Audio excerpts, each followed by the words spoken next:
Good day, viewers. My name is Bukola Giwa, your humble host on this section.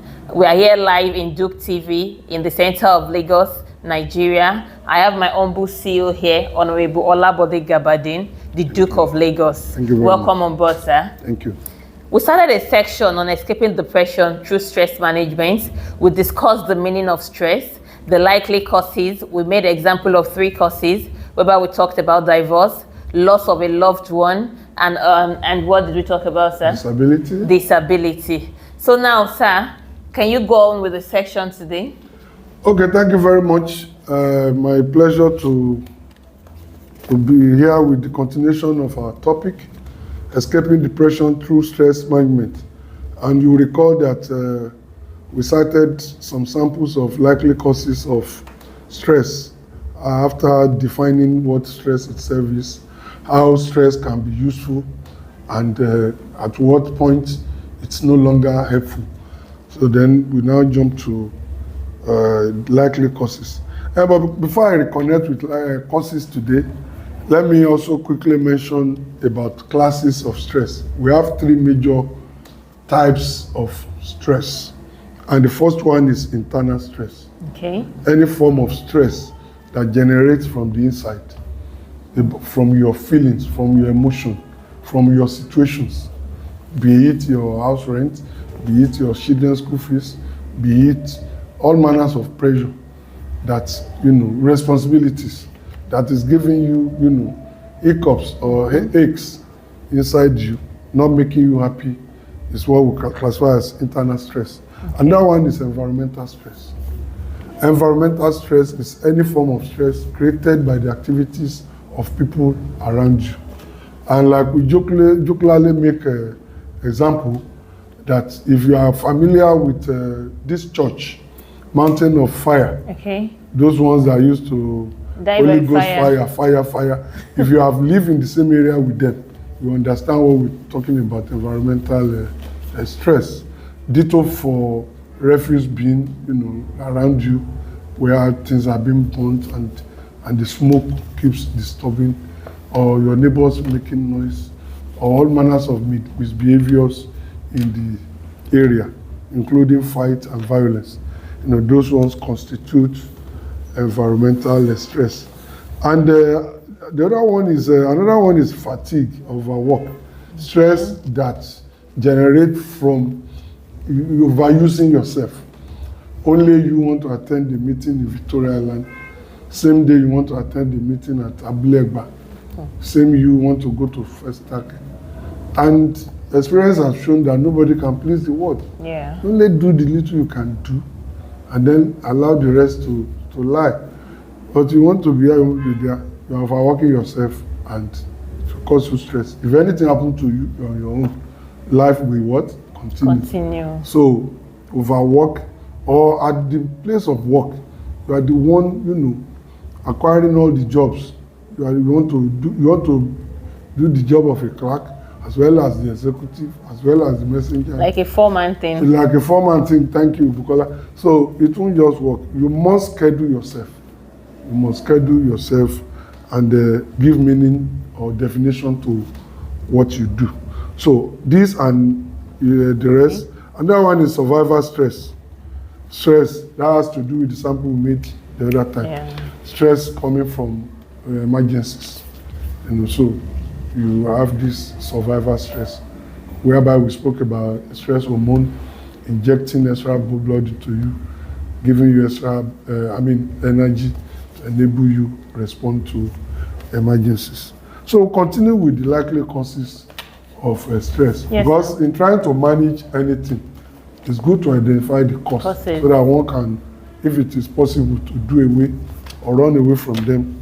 That will go a long way. Even though you also told us that it is a day-to-day activity, so there are some we cannot actually run away from. It's either you run away or you get used to it. Exactly. You run away from it or you get used to it. Once you get used to it, your medulla feels at home, and then the worry become less. Okay. And so we also, after issue of disability that I told you, whereby somebody who has been doing things on his own or her own suddenly become dependent Some cannot even eat by themselves. They cannot breathe by themselves. They cannot move around except by the help of people around them, relatives or spouses. You don't expect such a person to be happy. Exactly. And the situation is not going away immediately. It may not even, some may not even, because we also have what we call permanent disability. So the situation will remain.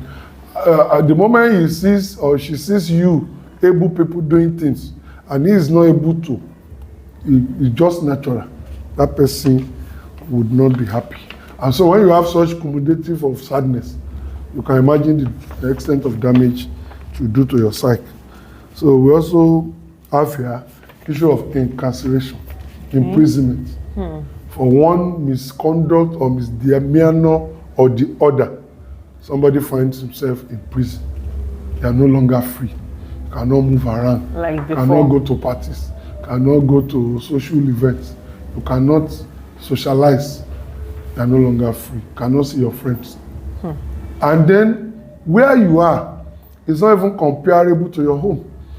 You know, you need to, especially in our climate in Nigeria, you need to see the situation of our prisons. So for just one careless misdeed or misconduct, you find yourself in prison. There you have a load of stress generating from tension, anxiety, and all manners of worries. Another one is societal stigmatization. Societal stigmatization. Somebody is in a bad marriage, is in a threatening marriage, and he or she will be better off quitting that marriage. Yeah. But because of the fear of what people will say, like the Dalo Mushu stuff, Yeah. then you keep dying in silence. You keep enduring nonsense. So that is another source of. It's not the bad marriage that is the problem, because but the he fact can always leave and then get himself better, get his act together. But he cannot leave, or she cannot leave, because she is afraid of what people will say. So for those of us who always concern ourselves with the affair of others, we may not be helping them. Exactly. We may not be helping them. So we must have this loss of job. Loss of job. Somebody who is working and earning and living his life, sustaining his family, sustaining his children, his friends, his dependents, for one reason or the other, either dismissal for a misbehavior at work or downsizing.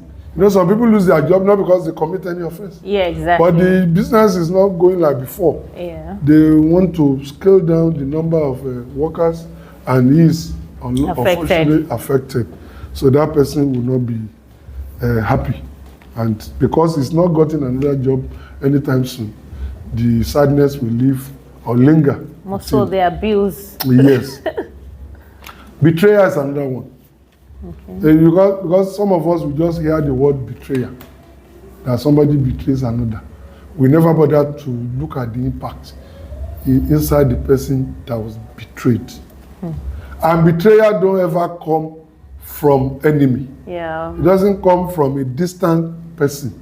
It's always from somebody who's very close to you. Somebody you depend so much on, somebody you trust that so knows much. You in and out. So when it now becomes clear to you that the person is the one behind the evil that is happening to you, oh my God, that can be very, very damaging. Economic factor is another one. That one is general. Yeah. The syndrome of no money. So much responsibilities, no money to take care of them. Worries here, worries there.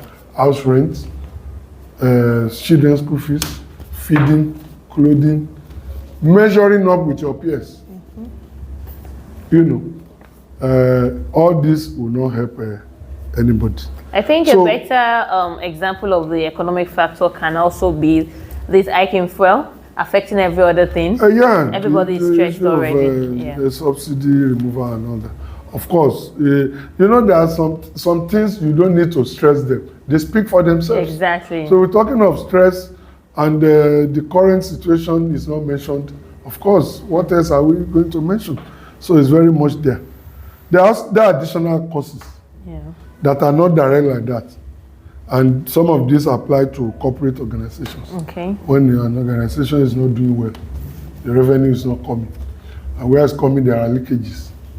So the management or the owner of the business will not be happy. The anxiety will set in with the company collapse, with the organization going to extinction.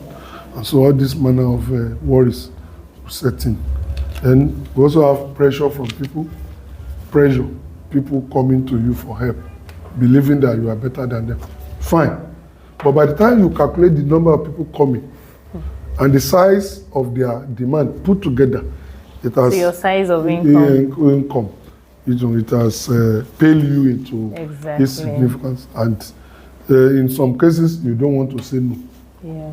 You don't want to say no. So you continue to manage in silence. And intrigues, mischief, backbiting, all poke-nosing, all of these are sources of, stress to the victims, to those against whom they are being peddled. So then we always look at, before we go to managing the stress, because that's our aim. Yes. But we always look at things that stress us or how we are being stressed. We've never bothered to look at how we also stress others. How we also stress others. For example, if you are the type who deny people their dues or rights, you are a stressor. A stressor is somebody who stresses the other. So if you deny people of their rights, you're a stressor. If you are incompetent, you're a stressor because you are working with somebody. Yeah. So if he has to correct you day in, day out, jobs that should have been gotten done, you are, harping on it for hours, for days, making the same mistake all over again and again. You are indirectly becoming a stress to your boss. Disloyalty is another one. Poor listening skills. Some people, you need to hear them out for you to, register with their feelings. Exactly. And being able to know what to do. You must hear them out. Some people are not easily understandable. So you listen. You must have at the back, especially a leader, you must have it at the back of your mind that you are dealing with all manners of people, all classes of people who are not equal. So you must have listening skill. And part of listening skill is maintaining a concentrating stance during conversation.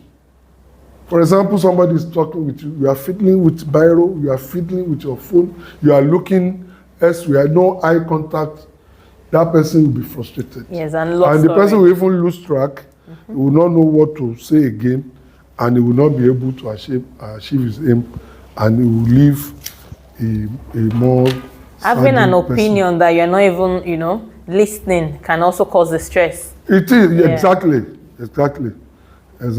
So nagging is another one. We've spoken about incompetence. Yes. Somebody who's not doing something right. Yeah. And on the other hand, you should also not be the type who nag too much.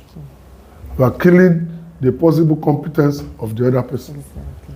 If everything he does, if everything she does, you condemn, you nag, you are not helping the person. So there are times when you need to call the person to attention with soft voice, privately. Look, you are not doing well. What's the problem? I have a feeling that you are distracted. What is the issue? And it happens. It happens that people have their issues, maybe from home, maybe on the road, coming, and it's affecting, they cannot concentrate. Not that they don't even know, but they are not concentrating. They're just lost. They are lost. God bless you, Bukola. So, continual condemnation will not help anybody.